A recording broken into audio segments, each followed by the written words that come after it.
So you're looking to get smart, right? Uh-huh. To really get a handle on something without, wading through tons of articles for hours. Exactly.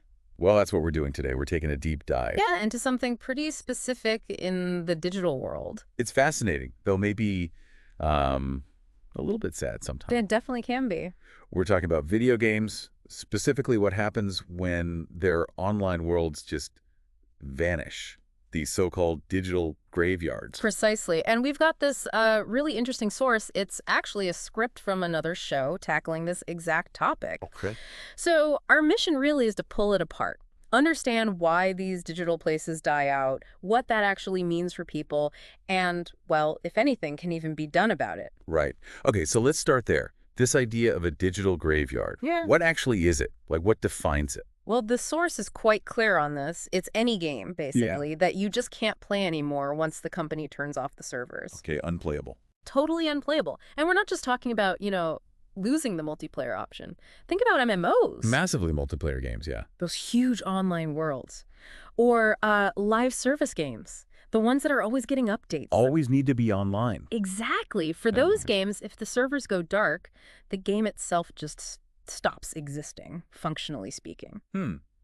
It's not like digging out an old console cartridge, is it? You can't just blow on it and play. Not at all. These experiences are completely tied to that network. Network goes down, game goes poof. Poof is right. And the source, it mentions some pretty big names that have, well, met this fate. Yeah, I saw that.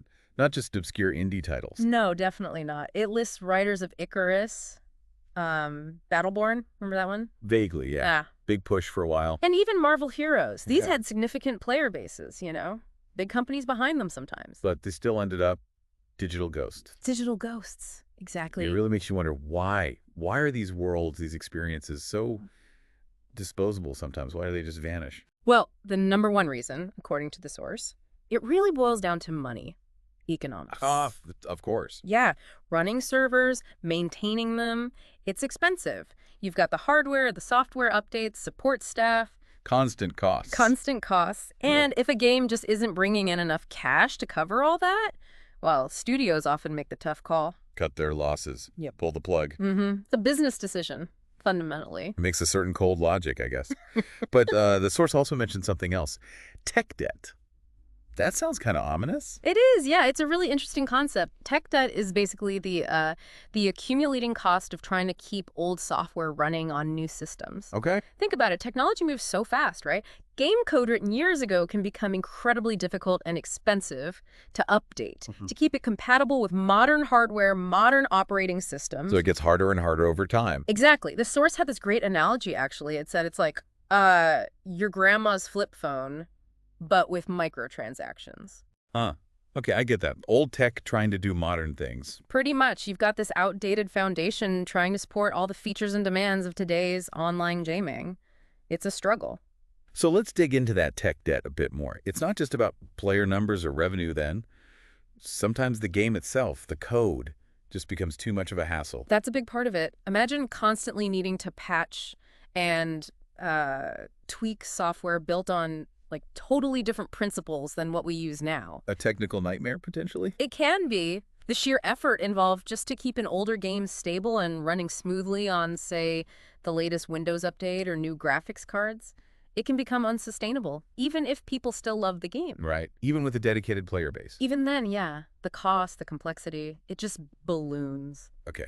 So we've got this picture. Digital graveyards are games dead without servers. Why? Mostly money? Or this creeping tech debt making them too hard to maintain? It does feel a bit bleak, doesn't it? It does, and it gets bleaker when you shift focus from the why to the what. What's actually lost when these games shut down. Yeah, and this is where the source gets really, really impactful, I thought. And like you said, kind of heartbreaking. It's not just losing software access. It's the communities, right? The shared stuff people did together, the memories. Absolutely. The source brings up this incredibly moving story. A fan of the game WildStar. Okay. They actually met their spouse in that game. Wow, really? Yeah, and the specific place in the game world where they had their, quote, first date, when the server shut down, that spot just vanished, gone, along with everything else. Oh, man. That hits hard. It's a powerful reminder that these virtual places can be deeply, deeply personal, tied to real lives, real histories. It really is. It's easy to just brush games off as entertainment, but for so many people, they're real social spaces.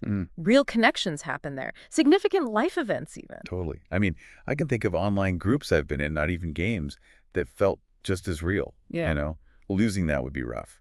And the source hammers this point home: the loss of the community fabric, guild chats disappearing, shared jokes, all those Old adventures. inside jokes, yeah. All of it. It compares it to losing a neighborhood. That's a good comparison. I think so too. Yeah. When that game server goes offline, it's not just files deleted, it's that whole social world, that shared history that just evaporates. It's easy to think about all those like raid victories or tough quests people beat together, moments that felt incredibly real to them at the time, now just gone, inaccessible. Yeah, exactly.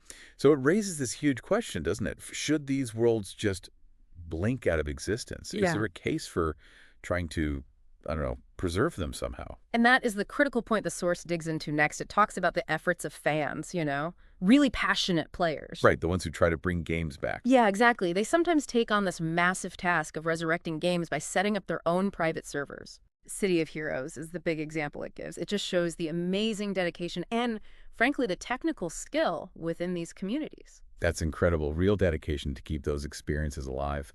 But I imagine that's legally tricky. The source mentions that, right? Oh, absolutely. Huge legal complexities, copyright, intellectual property. It's a minefield. So these fan servers, while amazing, often exist in a sort of gray area, legally speaking. A definite gray area. They can be a lifeline for players missing the game, but they're often operating on shaky legal ground. Okay, so if fan efforts are complicated, what about the companies, the ones who made the game? Do they have a role here? Could they help preserve things, like releasing the server code? That's the idea the source floats, yeah.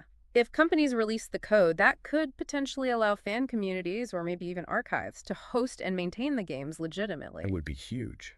It would. But the source notes that the common practice is just to sunset the games. Sunset. Sounds gentle, but it just means turn it off. Pretty much. Turn it off, walk away. No real path provided for preservation or continued community access. It's just done.